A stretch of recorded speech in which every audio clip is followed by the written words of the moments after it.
All right, we're gonna take a little trip through a 500i.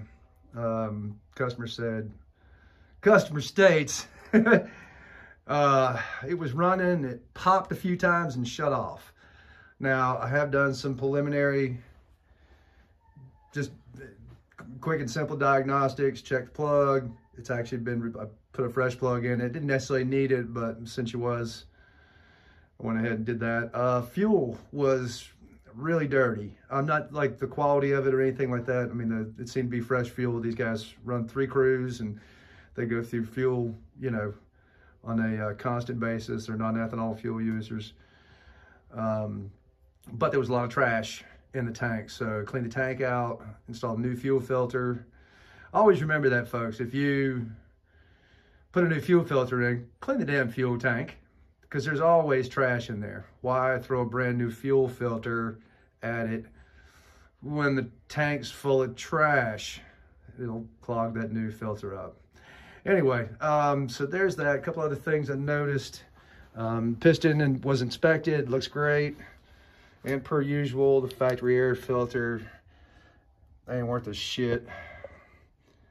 Hard to tell. Let's see if I can zoom in a little bit. You know, there's definitely fines in there. You know, there's nothing damaged about the filter. The O-ring's not crimped or anything like that. It's just a great reason to buy MaxFlow. So we've got it hooked up to the MDG. Yeah, get the glare off of that. I've been actually waiting. That was one of the reasons why I bought this unit. You can just walk into the dealership and order it. And it's not like you can change any of the fuel parameters or, you know, do any performance work. It is just a diagnostic machine. So, oh, and other news. Yeah, let's talk about inflation. All right, so that ignition modules for a BR600, a $599 backpack blower. And there's the price for an ignition, module. Sounds a lot more expensive. Those used to be about 65 bucks. Same thing with the BR600s, those of you who run them. So let's say you got an old beater BR600, looks like that. You need a new carburetor for it. A new carburetor is $108. They used to be 55, 60 bucks, and that was last summer, 2021, summer of. All right, let's get back to a 500i and some diagnostics. I've pulled this out. This is the second time that I've done this here. Let me put this in a stand and see if we can't get this just a little bit better. All right, come on. And how about that? All right, so I've already done a little bit of searching around here. I guess what I do want to show you, and I have to take this out again. I'll try to be steady. So here's what I thought was pretty cool. Looks a little grainy, but you can read it. It looks like the saw's been acting up a good bit. Number of cable pulls, so it looks like it's a 2-to-1 or whatever, not quite. Stalling with the stop switch, 1,700 times. Stalling without the stop switch, 259 times. Fuel values on the upper end for your idle speed setting, and at the lower end, and this saw at 14 hours, saw a maximum RPM of 15,000 RPMs. Total runtime is 65 hours. And it's the first time this saw's given any trouble. It's the first time it's been plugged in. Now it is telling me when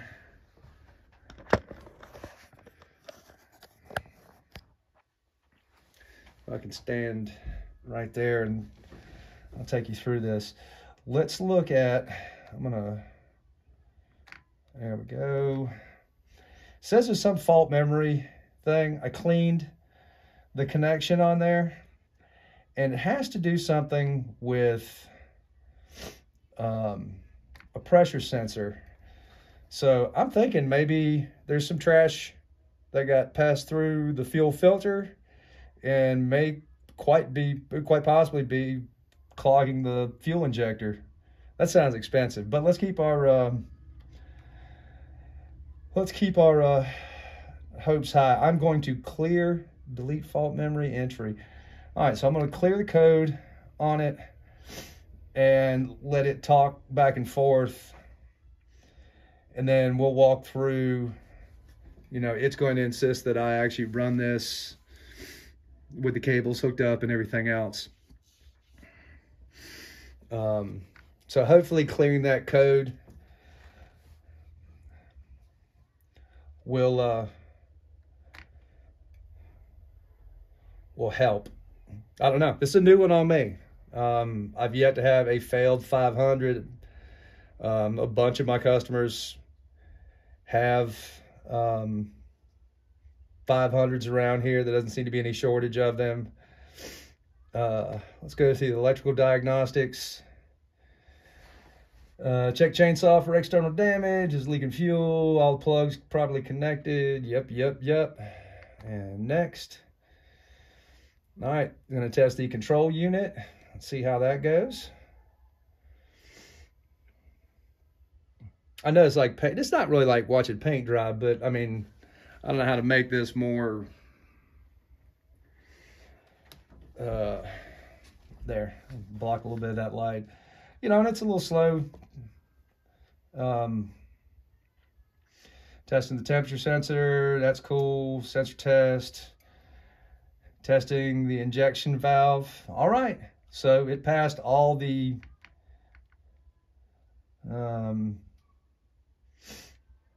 electronic tests. That's a good sign. Let's go next. Positions of this do not operate switch. Testing the on position switch. Just thinking about it. There it is. I gotta run over here and hit the stop button. How's that?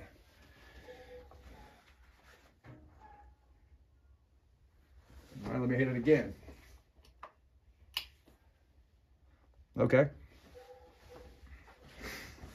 And next. All right, so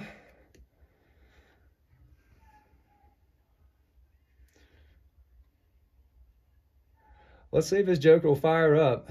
I guess that's my next thing, is to do a calibration.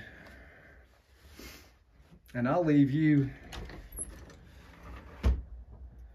Boy, that's horrible. Sorry, I don't have anything to really shield that. Here, maybe we can do it like this. Get you a better view. If I turn it a little bit, and that's good. Let's see. Can I zoom in a little bit? There we go.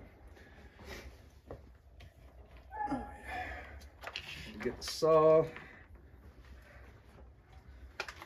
around here.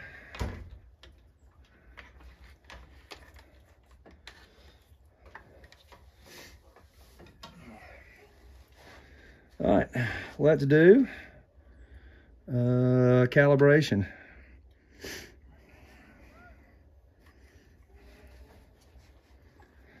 So it says control unit and the analyzer exchange information with one another, checking the status of calibration. Okay, suppose that looks all right. Never done this on a 500i yet. So run the calibration. Read the instructions, separate MDG1 from the project, perform the calibration according to the instructions, reconnect, then click next.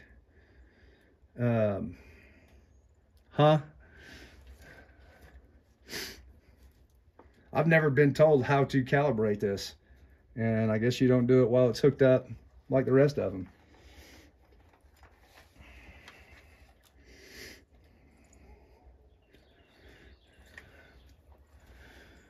Separate MDG1 from the product.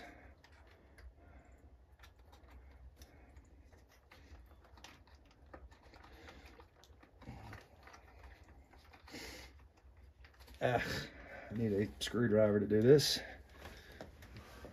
This is not what I had in mind. This is the second time I'm attempting to do this because I've been fumbling around with the Diagnostics. And that last error, I wasn't going to take you through the process of cleaning the connections and all that stuff. Let's see if... I'm going to just take a shot, and we're going to treat this like an M3 version. Oops.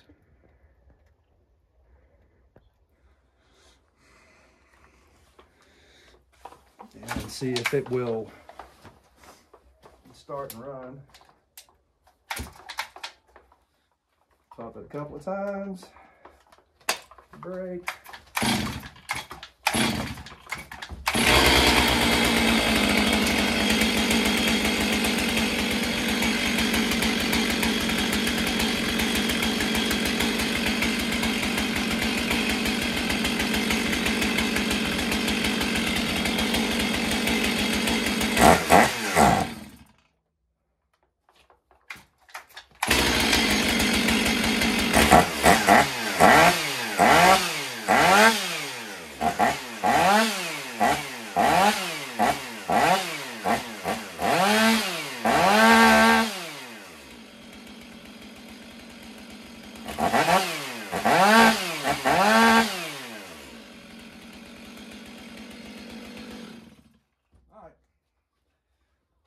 We're going to call that a win. I'm going to have to hook this back up. How about I call it quits right here, and let me do a little bit more digging on this unit, and I'm going to do a part 2 so this doesn't become incredibly long.